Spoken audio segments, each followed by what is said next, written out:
इन लोगों ने दिल्ली के लोगों को परेशान करने में कोई कसर नहीं छोड़ी। ऐसे ऐसे काम रोक दिए जिससे दिल्ली के गरीब आम आदमी बहुत ज़्यादा परेशान हो रहे हैं। इन लोगों के लिए दिल्ली के लोग एक राजनीति का हिस्सा हो सकते हैं, पर मेरे लिए दिल्ली के लोगों के साथ मेरा अलग रिश्ता है। दिल्ली के लोग मेरा परिवार हैं। दिल्ली के लोगों को मैं तकलीफ में नहीं देख सकता। दिल्ली के लोगों का बहुत एहसान है मेरे ऊपर।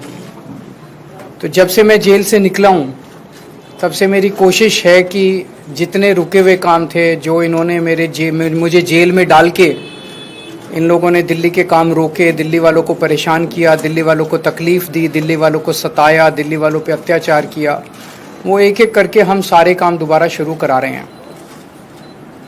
तो उसी सिलसिले में आज दिल्ली सरकार ने एक बहुत महत्वपूर्ण फैसला लिया है और मैं दिल्ली के दलित समाज के लिए, एसटी समाज के लिए, ओबीसी समाज के लिए, ईडब्ल्यूएस वालों के लिए एक बहुत अच्छी खुशखबरी लेके आया हूँ। दिल्ली में एक हमने 2017 में स्कीम चालू की थी, मुख्यमंत्री जय भीम योजना। उस योजना के तहत हम दलित, एसटी, ओबीसी और ईडब्ल्यूएस समाज के लोगों को, उनके बच्चों को कोचिंग करने के लिए हम मदद करते थे।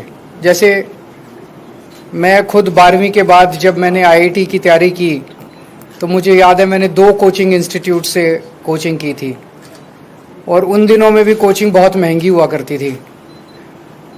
और मुझे लगता है कि अगर मैं वो दोनों कोचिंग नहीं करता तो पता नहीं मेरा अच्छा रैंक आता नहीं आता आईआईटी में, मेरा एडमिशन होता नहीं होता आईआईटी में।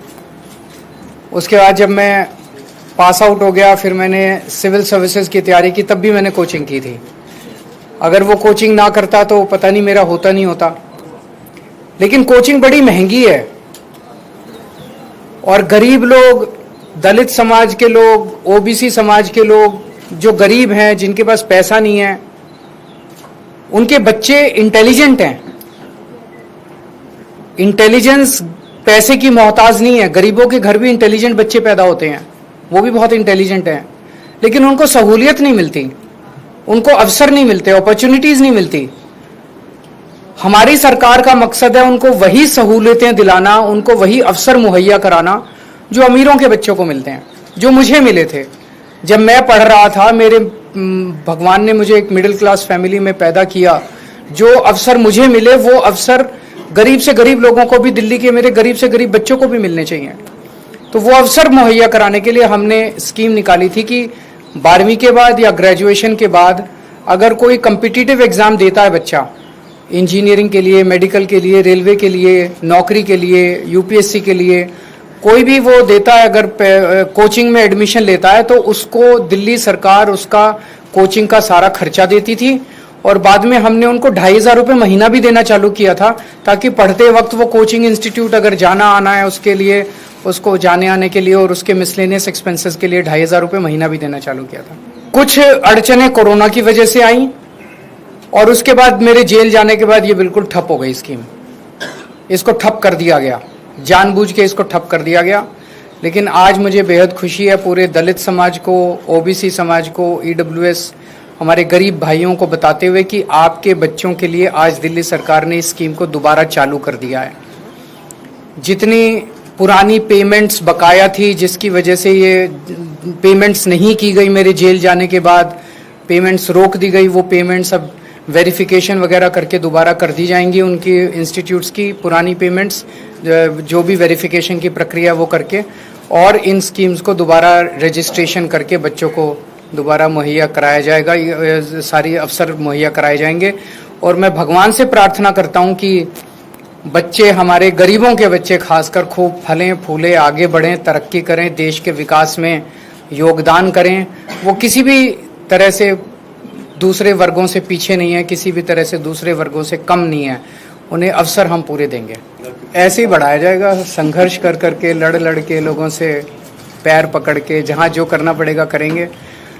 देखिए, सच्चाई के रास्ते पे चलना बहुत आसान काम नहीं है। हमारे से पहले की जो सरकारें थी, अगर उसी तरह से हम भी चलते कुछ लोग कई बार कहते हैं जी उनकी तो लड़ाई नहीं होती थी, पर उन्होंने कुछ किया भी तो नहीं था। कुछ ना करें, आज हम बैठे रहें, अगर हम बैठे रहेंगे तो कोई कुछ होगा ही नहीं, संघर्ष ही नहीं होगा। हम ये काम कर रहे हैं, हमने मनीष सिसोदिया ने स्कूल ठीक किए इसीलिए वो जेल गए, सतेंद्र जैन ने मोहल्ला क्लिनिक बनाए इसीलिए वो जेल गए, मैंने बिजली फ्री करी, इतने सारे काम करे इसीलिए मैं जेल गया, इसीलिए इतना संघर्ष है। अगर हम ये सारे काम ना करें, हम भी पैसे कमाएं, ऊपर उनको भी पैसे देते रहें, बांट के मिल बांट के खाएं, ये तो व्यवस्था चली रही थी। इसी व्यवस्था को तो खत्म करने के लिए आए। हमारा किसी पार्टी से दुश्मनी नहीं है, हमारी किसी व्यक्ति से दुश्मनी नहीं है, ये पूरी व्यवस्था बदलनी है अपने को मिलके। फरिश्ते योजना चालू हो गई है, फरिश्ते योजना भी इन्होंने बंद की थी, वो भी मैं आप लोगों की जानकारी के लिए बता दूं। फरिश्ते योजना चालू हो गई है।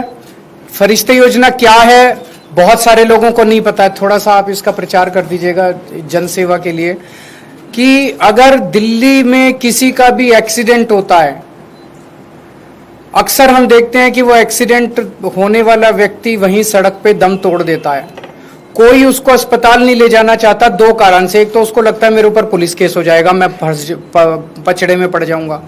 दूसरा इसलिए कि जिस अस्पताल में लेके जाऊंगा उस अस्पताल वाले कहेंगे पहले इसके पैसे जमा करा, अस्पताल वाले उसको एडमिट नहीं करेंगे।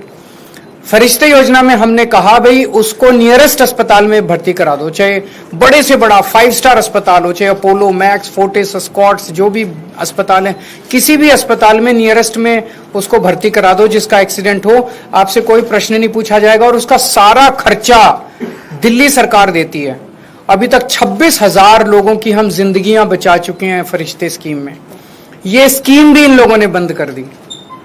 एक्सीडेंट पीड़ितों को इलाज कराने के लिए दिल्ली सरकार जो फ्री वो देती है, दिल्ली सरकार जो उनका इलाज कराती है, स्कीम भी इन्होंने बंद कर दी, लेकिन वो स्कीम हमने दोबारा चालू करा दी। इसके अलावा जब आप सरकारी अस्पताल में जाते हो, सरकारी अस्पताल में अगर लंबी लंबी लाइनें होती हैं, अगर पता चले भाई कोई सर्जरी है, वो सर्जरी आपकी नहीं हो पा रही और 1 महीने बाद का टाइम मिल रहा है, आपको कोई टेस्ट है, वो टेस्ट अभी नहीं हो पा रहा, मशीन खराब है, मशीन खाली नहीं है, तो वो सरकारी अस्पताल आपको रिकमेंड करता है प्राइवेट में जाके आप अपना इलाज करा लीजिए, अपनी सर्जरी करा लीजिए, अपनी टेस्ट करा लीजिए। वो सारा फ्री सरकार रीइंबर्स करती है उस अस्पताल को, प्राइवेट अस्पताल वाले आपसे पैसे नहीं मांगेंगे। ये स्कीम भी इन्होंने बंद कर दी थी, इसको भी हमने दोबारा चालू करा दिया। हम तो चाहते हैं जितने मर्जी बेनिफिशियरी आ जाएं, अपने बच्चों को शिक्षा देने के लिए जितना भी पैसा खर्च करना पड़ेगा, सबसे पहला पैसा शिक्षा के ऊपर खर्च होना चाहिए सरकार का। इसमें there is no limit to beneficiaries. Scholarship amount भी सर कुछ तय कर रहे हैं? स्कॉलरशिप तो 2,500 रुपये स्कॉलरशिप नहीं देते हम, उसका सीधे वो जाए उसमें एडमिशन ले ले कोचिंग इंस्टीट्यूट में, उस कोचिंग इंस्टीट्यूट को सीधे उसकी फीस रिइंबर्स हो जाती है, उससे पैसे नहीं लिए जाते।